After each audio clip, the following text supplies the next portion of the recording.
Welcome back once again, and in this session we're going to explore this wonderful term called alienation. All will become clear as we move through the presentation. So have a look at this alienation clause example from a lease. Take a couple of minutes to read through it.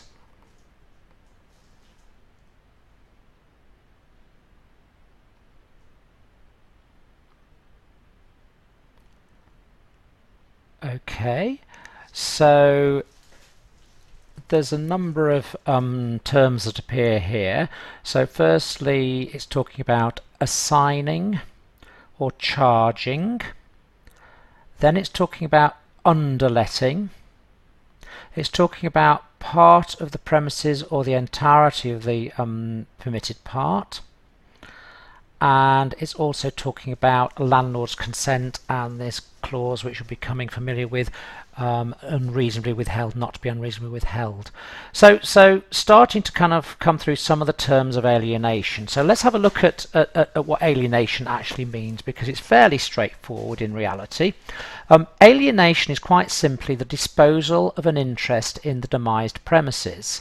And this is by the tenant. So if your organisation has a lease of a property, there are different ways it might dispose of an interest in that property.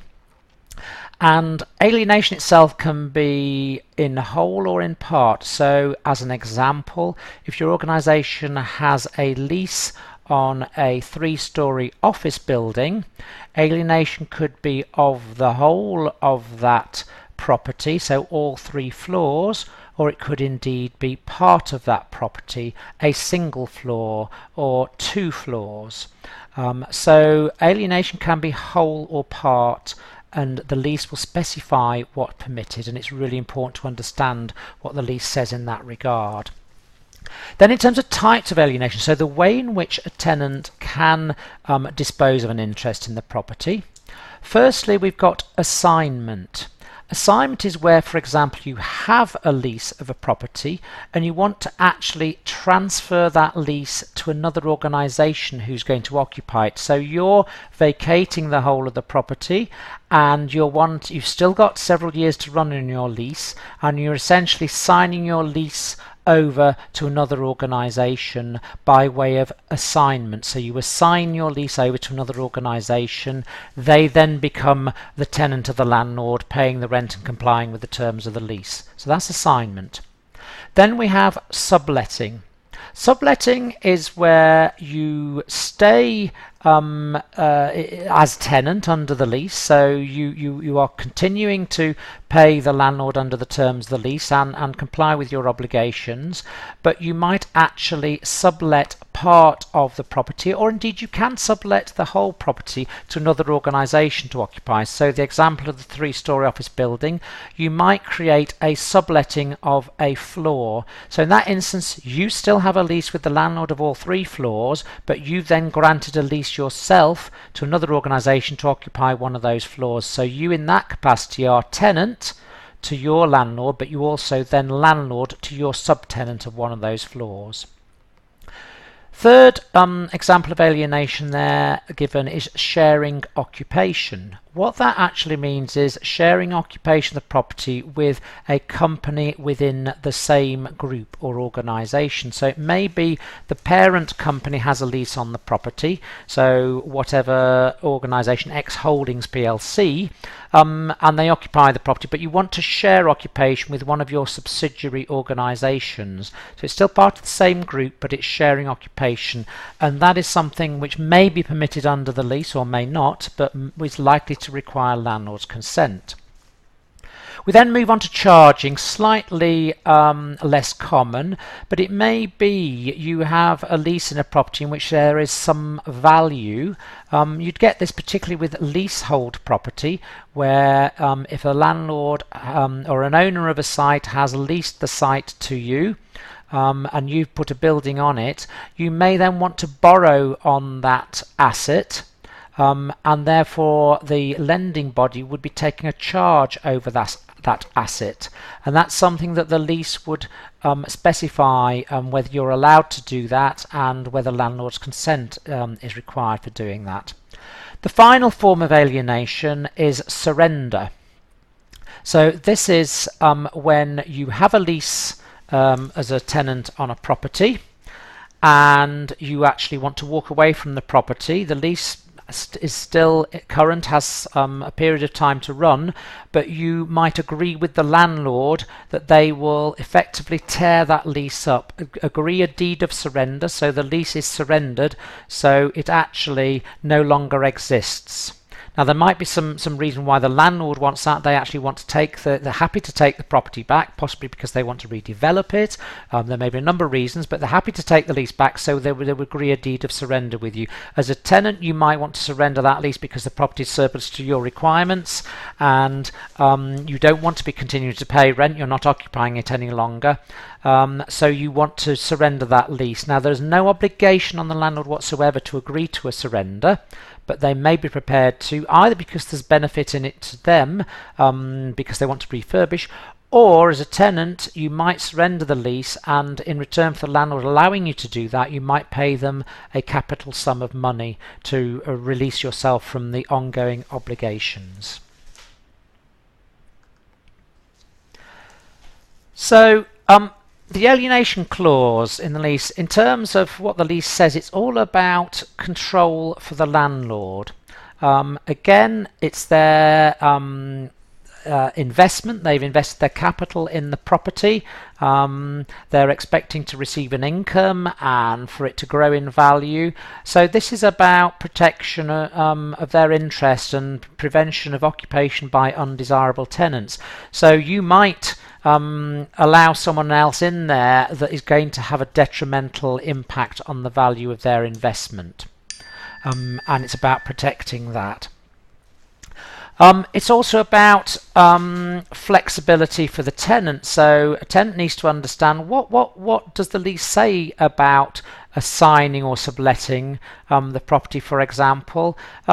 If the business changes, can we reduce our burden of surplus space? Can we move? Can we actually assign our lease to another organisation or sublet it? Or does the lease prohibit us from doing that, which can be quite onerous on the business? So again, I suppose it's that balance as we've had with other clauses, control of the landlord versus flexibility of the tenant. In terms of clauses, legally the terminology that tends to be used is there are absolute clauses, so clauses that give the landlord absolute control. An example given here is not to assign, underlet, charge, part with possession or share occupation of the whole or any part of the demised premises. So that's absolutely saying you cannot do any of that.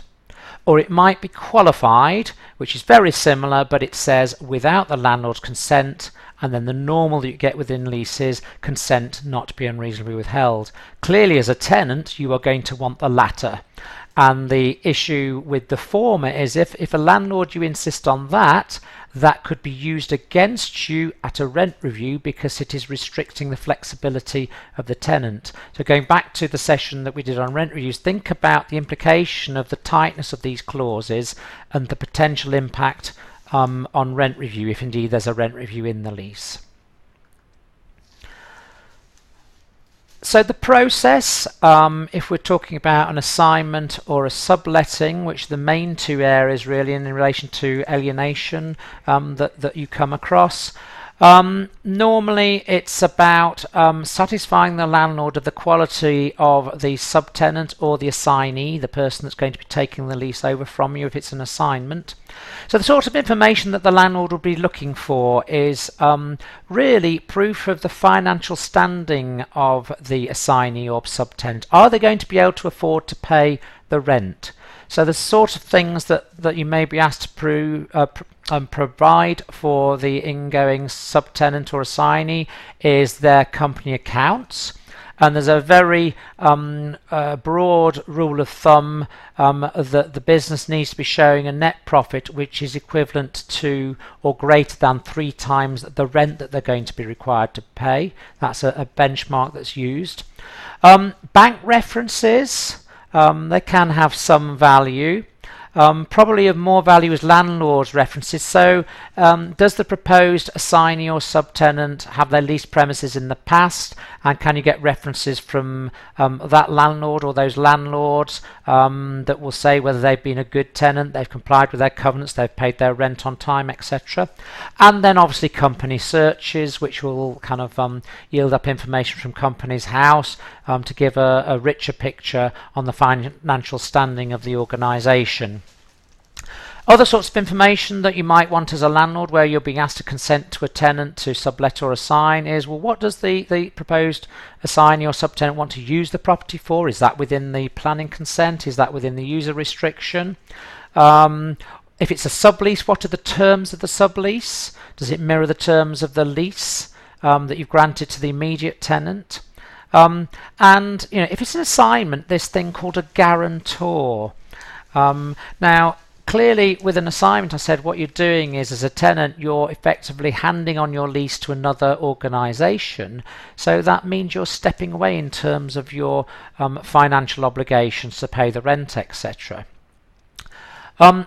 Just to kind of shed a little bit of light on this, here is an example guarantor clause. So what this is saying is that if you are assigning a lease, then what the landlord is seeking is that someone from the assignee organisation will act as guarantor, so they will guarantee the rent, and that would be probably an individual within the organisation, a director, or they will pay a rental deposit. So that gives the landlord some security. So a rental deposit might be the equivalent to 6 months rent or 12 months rent. It depends on the situation and the strength of the landlord's and the tenant's position.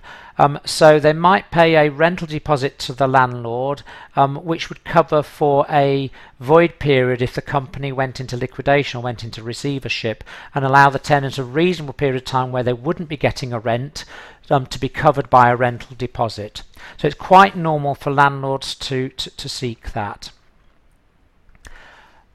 Okay, so just now I've put up again the example lease clauses that you had at the start of this, and what I'd like you to do is spend a little bit of time looking through these terms, knowing what you now know, and thinking about a number of scenarios. It might be where you've got the scenario I used, an office building with 3 floors that you occupy, and if surplus space is a situation, or you're wanting to relocate the business, what do these lease terms say? So think about, can you assign, can you sublet?